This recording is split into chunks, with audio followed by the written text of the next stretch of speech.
Our first stop in South Africa was Johannesburg, or Joburg as some of those who are from South Africa call it. It's a major metropolitan city in South Africa where you'll find every comfort of home. 5-star hotels, the finest restaurants, and for those who like to shop, well, let's just say you can get your shop on. Johannesburg has some of the best shopping in the world. You can even visit Nelson Mandela Square at Sandton City and shop. There you'll find stores, and right in center court is a huge statue of Nelson Mandela. It's a perfect picture-taking opportunity. But what really catches you is the beauty of the land, the beauty of the sky, and the beauty of the people.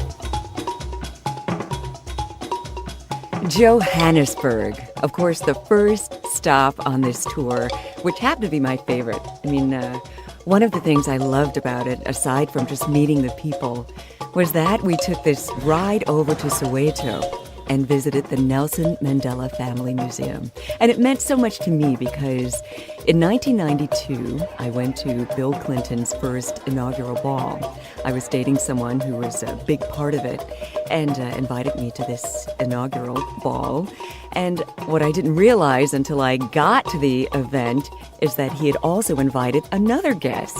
And this guest just happened to be Nelson Mandela. So there I am sitting with my boyfriend at the time, Kwesi Umfume, and on the other side is Nelson Mandela. So for about 2 hours, I had the privilege, and I do mean the privilege of just being in his presence, just the way that he would interact with everyone, and he was just so humble. I don't know if you've ever experienced being around someone and just their charisma and their humility and their presence just makes you know that you're in the company of greatness.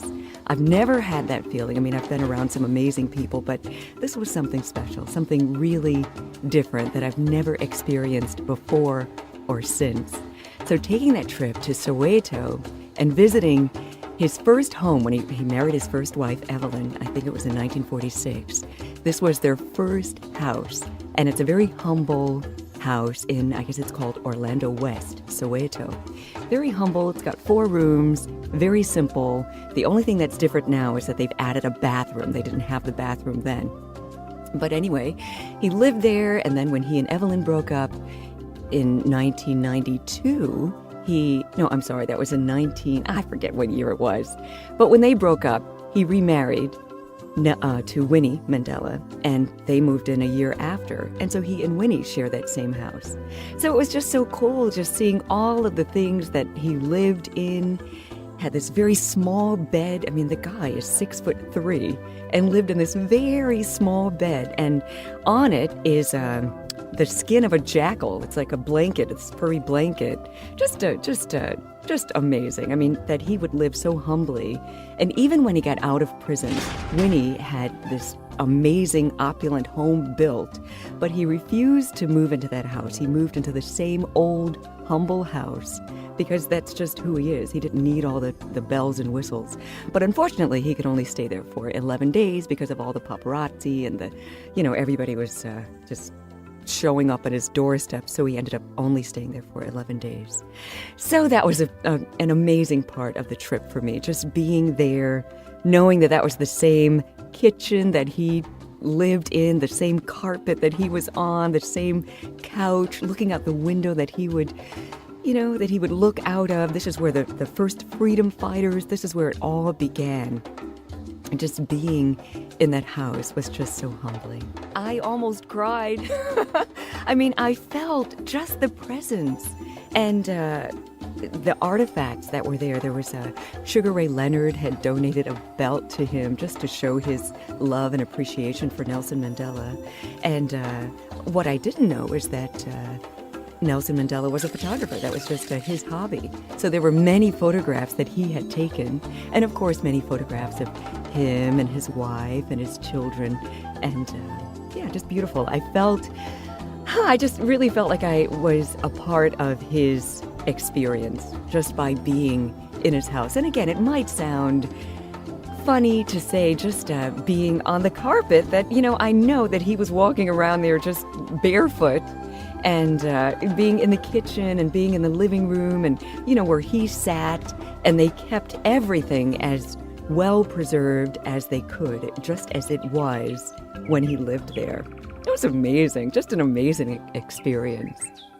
While in Johannesburg, there was a school that our travel agent told us about before the trip that was in need of school supplies.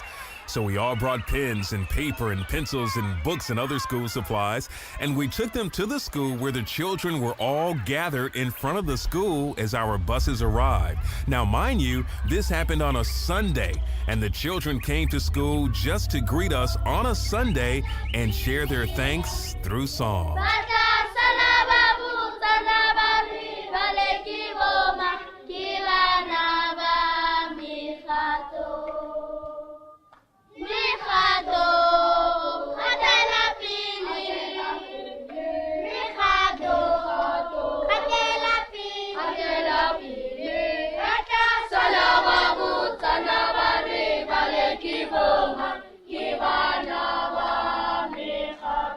And as we all walked inside the very small school building, we noticed they didn't have much of anything. But at the same time, the children were so smart and so happy.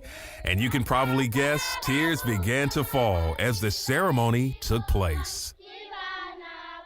Without further ado, I'm going to pass this over to Javon. But before I pass this over to Javon, Mrs. Mokwena, as the head of the school, I forgot the people that we are with.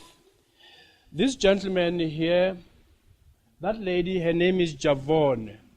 And the husband over there is Jean. They are tour operators based in United States. They are hooking up with tour operators in South Africa. And they say they want to hook up with a black tour operator.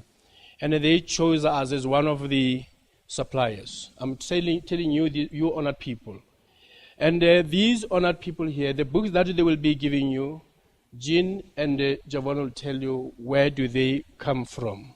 And also, we have a radio station here. He'll tell you about the radio station, which, as I'm talking now, I'm being broadcasted in the United States. Without further ado, I'm passing this over to you, Jean and Javon. But also, you can see how much education is so important, that today is Sunday. The school is closed.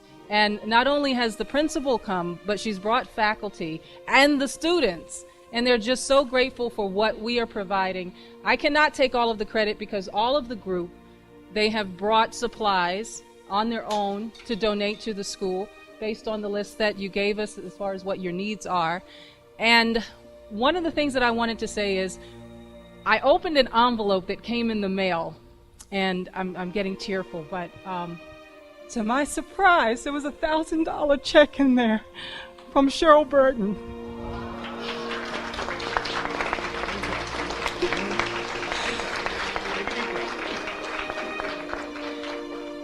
I mean, I didn't expect it, so what we did is we bought a computer for the school, and so...